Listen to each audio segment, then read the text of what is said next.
Hello everybody, welcome back to my channel. Please ignore how disgusting my hair is. I need to wash it.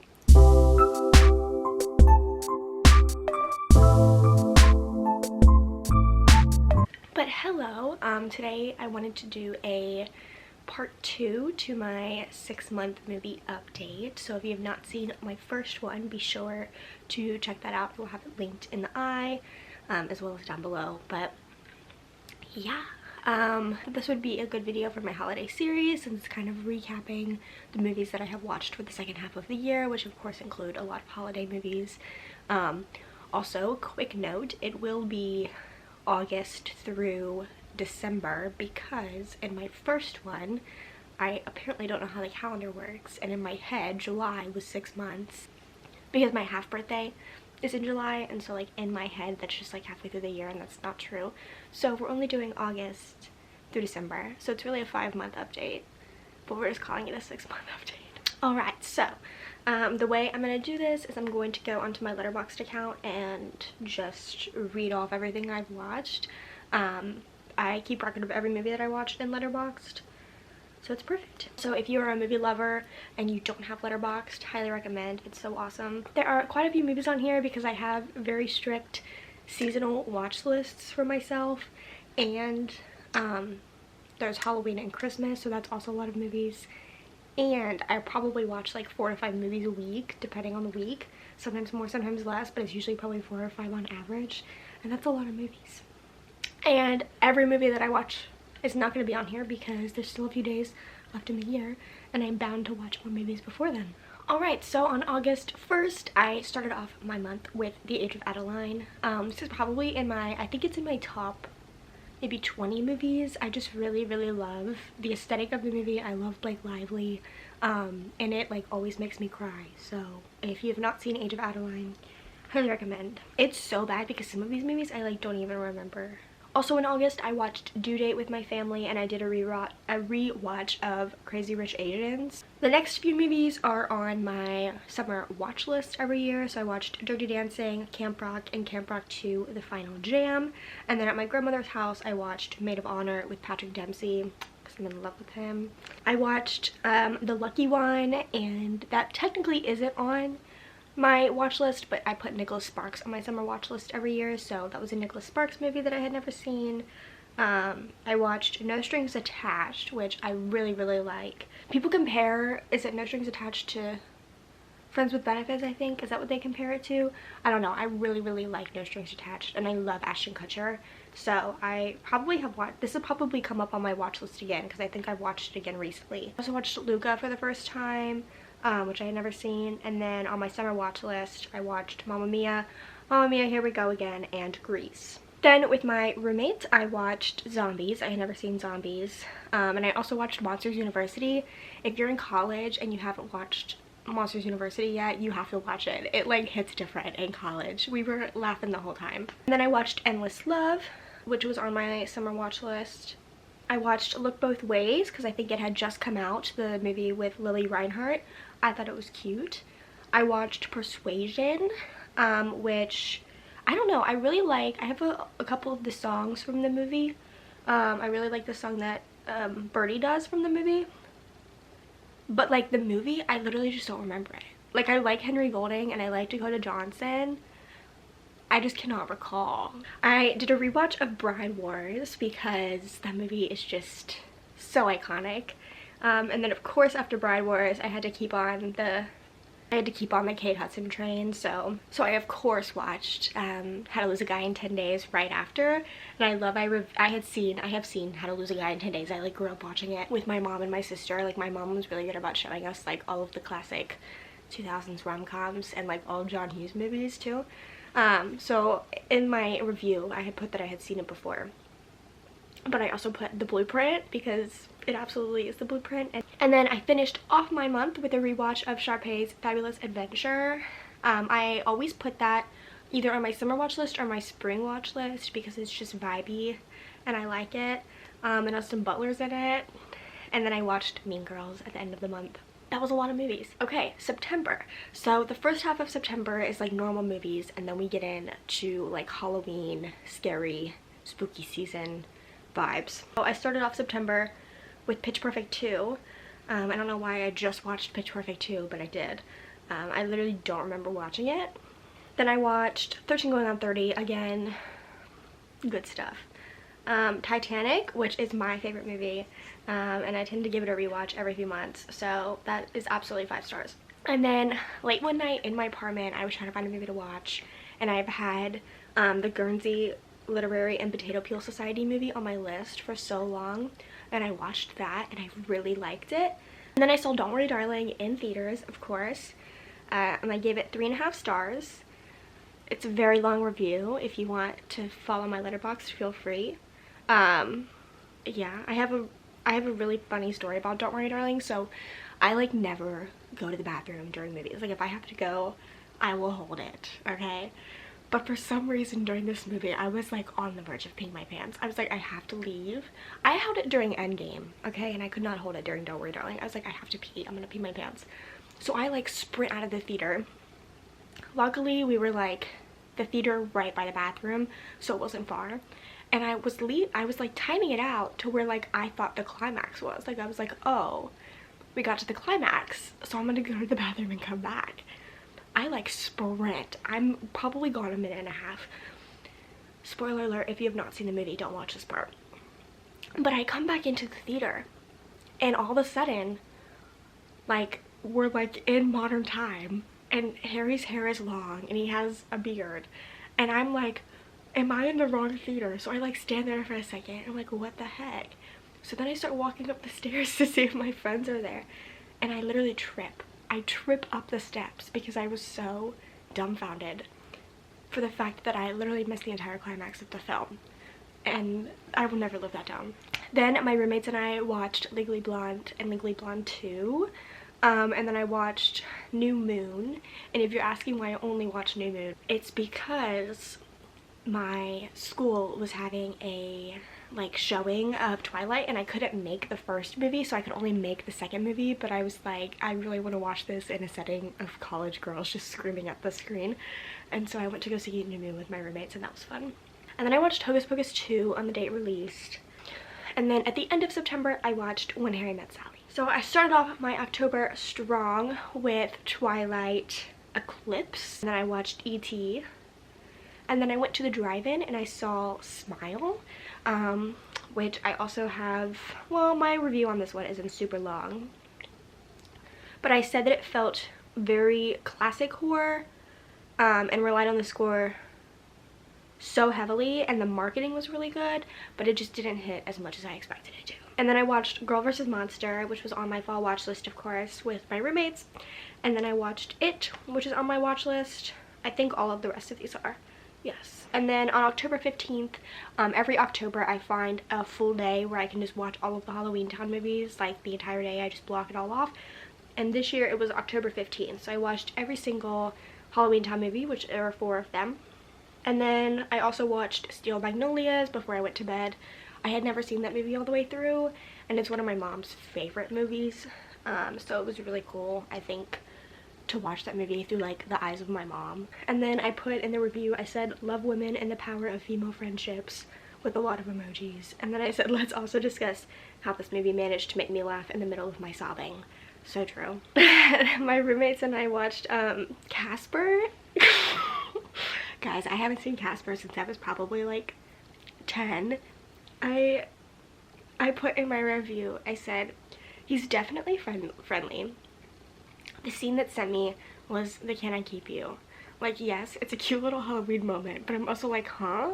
Haven't seen this in a good 10 years, and it's definitely a different viewing experience now, lol. And Slay to the Ghostbusters cameo. And then I watched The School for Good and Evil because I think it had just come out, and it was fine, it was okay. Then I saw My Policeman in theaters. I adore this movie. I think it is incredible, and I would like it regardless if Harry Styles was in it because I really, really adore Emma Corrin. But for the review, I said, ugh, where do I begin with this beautiful film? I read the book a few weeks ago, and I have to say that this film accompanies it so beautifully. The visuals are stunning and aesthetic, and the simplicity of its production shows how simple but complex human emotion and life can be. There was nothing extravagant about the production elements, which is what makes this film so good and compelling. I really appreciated how the film did the perspective switches like in the book. I loved how there were different angles of the same scenes so that we can get inside both Marion and Patrick's heads. That's at the heart of this story. I also loved the parallels of youth and old age, even down to specific shots. Marion putting her arm out the window at the beginning and end, etc. And then I said David Dawson was incredible. The end. Phew. Beautiful. So, My Policeman is like one of those movies that I feel like every year I will watch like a big budget film that feels indie, and I always really enjoy movies like that. Like I feel like About Time is one, My Policeman is one. I'm trying to think of other movies. Maybe like Little Women, kind of. Maybe, I don't know, maybe not Little Women as much, but like there's some movies that just have like a very like indie feel to them. Like maybe Call Me By Your Name, which I guess was kind of indie at the time. It wasn't super big budget. Like movies like that I really appreciate, and I feel like this was one of those movies. Then I did a rewatch of No Strings Attached, Mostly Ghostly, which was on my fall watch list. I of course watched Life as We Know It. If I'm like ever having a bad day, I just literally turn that movie on. There is something about that movie that I just adore. Then I went to my first shadow show of the Rocky Horror Picture Show. I had been waiting to watch the film until I could see it at a shadow show, and my school was putting one on, and I absolutely loved it. The only experiences that I had had with Rocky Horror prior was with Glee. So, and then I watched Father of the Bride Part 2. I of course sobbed. And then I watched Twitches, which was on my fall watch list. I watched Lemonade Mouth. I watched Edward Scissorhands, which was on my fall watch list, as well as Twitches 2, It's the Great Pumpkin, Charlie Brown, and Monster House. Now we're on November, so there are normal movies and then of course holiday movies. So I watched Selena Gomez, My Mind and Me, at the beginning of the month on its release day. I gave it 4.5 stars. I thought it was an incredible depiction of like her life, and I just think it was really good. One of the best, I think, documentary movies about a celebrity that I've seen. I watched Set It Up Again. I watched Rudy, which was on my fall watch list, and The Hunger Games Catching Fire. Y'all, The Hunger Games Catching Fire will forever be a movie that can be so standalone. It's incredible. Like, if I will just watch that movie by itself. Like, I love all of them, but Catching Fire, something about it. And then I watched Little Women, which of course I always get 5 stars every time I watch it. That movie is so deeply a like November movie, and then it's so deeply a like right post Christmas movie, like this time of year. Like I'll watch it in November, and then I'm probably gonna watch it before the year ends, because also it's there's snow on the ground outside, and watching Little Women when there's snow on the ground. And I watched Ramona and Beezus, which I was very shocked that I watched, because Ramona and Beezus is very like spring vibes for me, but we must have just been in the mood to watch it. And then usually I will start my holiday / winter watch list with Let It Snow, which is a Netflix film, and I just really like it for some reason. And I saw Black Panther Wakanda Forever in theaters. I gave it 3.5 stars, and I said also spoilers if you haven't seen it, but I said having Little Mermaid and Avatar as trailers before this one was foreshadowing in a way I wasn't prepared for. But in all seriousness, what a beautifully made film. Like, wow. Then I of course watched Falling for Christmas. I had to see Lindsay Lohan's come back, and I'm in love with Sam Evans, so. And then I watched A Cinderella Story Christmas Wish. For all of my Mason Grayback girlies, you need to watch this film. Then I watched The Holiday Calendar. I gave this film 4 stars. I always give it 4 stars. It is one of the absolute best Netflix holiday Hallmark movie plots that I have ever seen in my life. Like, it is so good. And I adore it so much. If you haven't seen The Holiday Calendar, it is literally Kat Graham's best work. It is so good. And then I watched Holiday in Handcuffs, which is a like 2007 movie with Melissa Joan Hart and Mara Lopez. I grew up watching this movie, and I just love it. I savor it every time. On November 18th, I watched Disenchanted. I gave it 3.5 stars. Then I watched a movie called Christmas with You. Gave it 2.5 stars. Who's in this? Can't remember. Oh, I remember this movie. It has Freddie Prinze Jr. in it, which is why I watched it. I liked it. It was cute, little cute Christmas cozy vibes. And then I saw Bones and All with my family in theaters on November 23rd. And then moving on to some more holiday movies, I watched Good Luck Charlie, It's Christmas, A Charlie Brown Thanksgiving, A Christmas Prince. I watched Paul Blart Mall Cop because that is at its peak. Like, other than Charlie Brown Thanksgiving, there are no Thanksgiving movies, but Paul Blart is one. Like, if you don't watch that movie on Black Friday weekend, you're missing out. And then I saw Glass Onion in theaters with my aunt and uncle, and I was skeptical. I'm not gonna lie. I was skeptical going into it because I was like, the first one is just so good. Like, you cannot beat the ending scene of Ana de Armas with her mug watching all of it. Like, it's just good. And so I was skeptical. But I said, absolutely lived up to the iconicness of the first one. I'm down for like 10 more of these.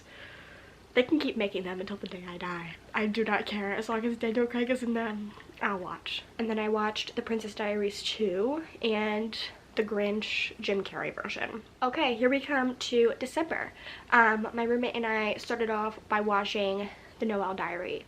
And I said, I don't condone cheating. Sorry about it.